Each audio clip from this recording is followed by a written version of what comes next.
Então, fala galera, aqui é o João.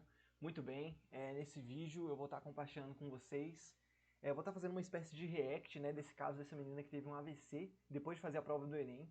Então, com certeza tem algo relacionado à fisiologia dela que levou ela a ter esse quadro, né, terrível. Mas assim, eu não vi o vídeo ainda e vou ver à medida que eu for vendo, eu vou dando minhas opiniões, assim como um react normalmente. Eu espero que vocês gostem, né, um vídeo um pouco diferente dos vídeos que eu faço aqui no canal, mas enfim, espero que faça sentido, espero que vocês gostem e que a gente consiga tirar bons ensinamentos disso tudo. Deixa eu só me colocar aqui mais de lado, ficar menorzinho, para não atrapalhar aí vocês verem o vídeo. E vamos nessa. Não esquece de curtir, de comentar, de se inscrever no canal, beleza, pessoal?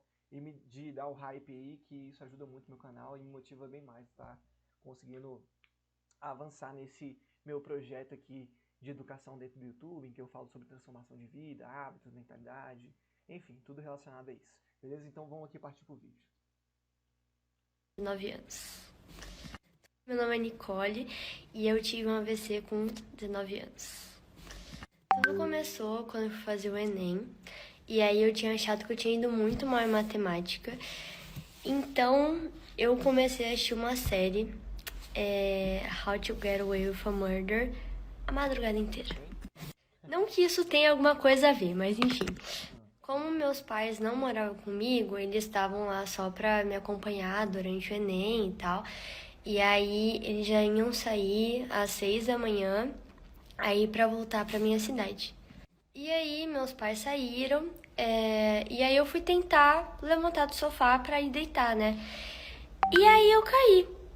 Eu só caí. E aí eu não entendi o porquê eu caí, meu gatinho veio me morder e não sei o que, eu não tava entendendo muito o que estava acontecendo. Então um ponto interessante foi que isso aconteceu não durante o Enem, nem logo após o Enem, mas sim depois que ela fez a prova do Enem, foi passar a madrugada toda acordada, assistindo série, ela teve esse quadro, né? Porque, assim, da forma como o título foi escrito, dá a entender que após a prova do Enem, sabe? Dá pra entender que, pô, foi depois do Enem mesmo que aconteceu, mas não foi o caso. E aí eu tentei levantar, eu botei a minha mão no sofá pra tentar levantar e aí eu caía. E eu falei, caraca, o que tá acontecendo? E aí eu fui tentar mais umas 3 vezes assim, não consegui. Aí eu falei, mano, e aí eu pensei assim, cara, se eu não consigo chegar no meu quarto, eu vou dormir aqui no chão mesmo. E aí eu consegui agarrar uma almofada, botar no chão e eu, teoricamente, eu ia dormir. E aí eu tentava dormir, mas obviamente eu não conseguia. E aí eu comecei a meio que chorar, aí o meu irmão acordou para ir pra escola, ainda bem. Nossa, então, E aí o meu irmão veio, viu aquilo e falou, mano, levanta, vai dormir, não sei o quê. E eu não conseguia falar, eu não conseguia, tipo, eu entendi o que ele tava falando, mas eu não conseguia falar, eu comecei a ficar desesperada. E aí a gente não... na faculdade, todo distúrbio de fala que leva à afasia em que a pessoa entende, mas não consegue falar, é na área de Broca, na parte frontal do nosso cérebro, né, no lobo frontal. E, enfim, às vezes ela teve um AVC e pegou essa região, né, essa parte frontal aqui. Não tinha ninguém em São Paulo. E aí ele ligou pra minha mãe por vídeo, minha mãe viu aquilo e falou, mano, chama a coordenadora da escola, porque a gente morava do lado da escola, né? Pra ela ver o que tá acontecendo. Muito ainda até tomar uma atitude com relação a isso, né, mas é porque quem é que vai pensar que uma garota nova, assim, tá sofrendo um AVC, né? Bom, enfim, mas se ela tinha acabado de fazer a prova de matemática do Enem, então teoricamente ela já não ia fazer mais o Enem, né, daquele ano. E, bom, enfim, será que não pensaram nisso? Será que ela não chegou depois do Enem chorando, falando que estava muito ansiosa, que estava muito nervosa com isso? Será que ninguém ficou atento com ela ou algo assim? E aí a coordenadora veio com mais umas pessoas, eu não lembro direito.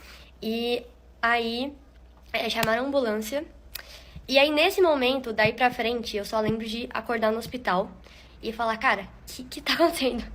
E aí eu acordei, eu vi os meus pais E aí eu lembro que o médico tava falando alguma coisa pra minha mãe e ela desmaiou. E eu pensei, tipo, caraca, enfim, começaram a tirar meus brincos, meus colares e tudo. E eu só pensava, cara, eu fiz o segundo furo essa semana. Vai sair. E, cara. E aí eu lembro do neurocirurgião vindo falar comigo e dele falando alguma coisa lá.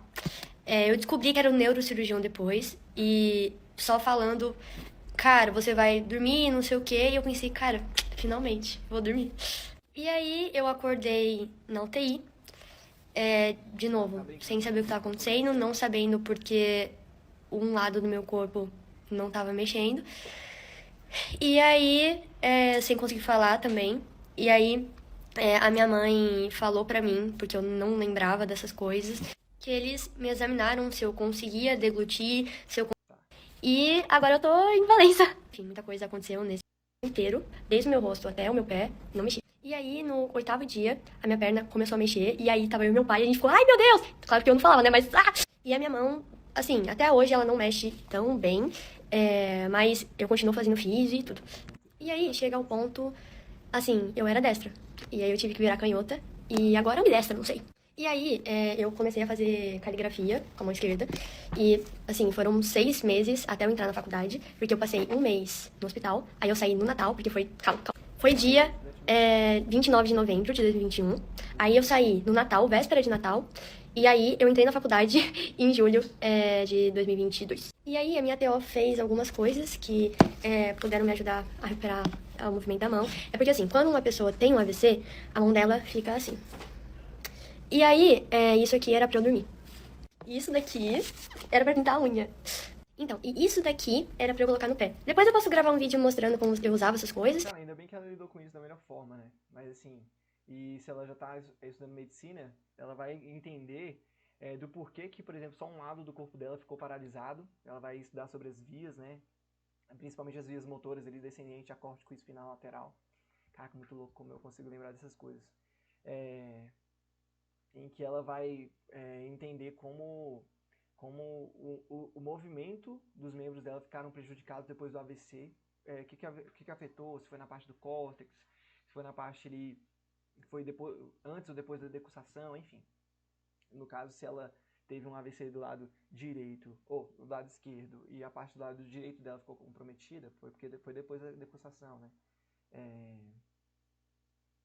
ou antes, sei lá, agora eu fiquei confuso. Mas enfim, o que dá pra gente tirar de aprendizado desse vídeo?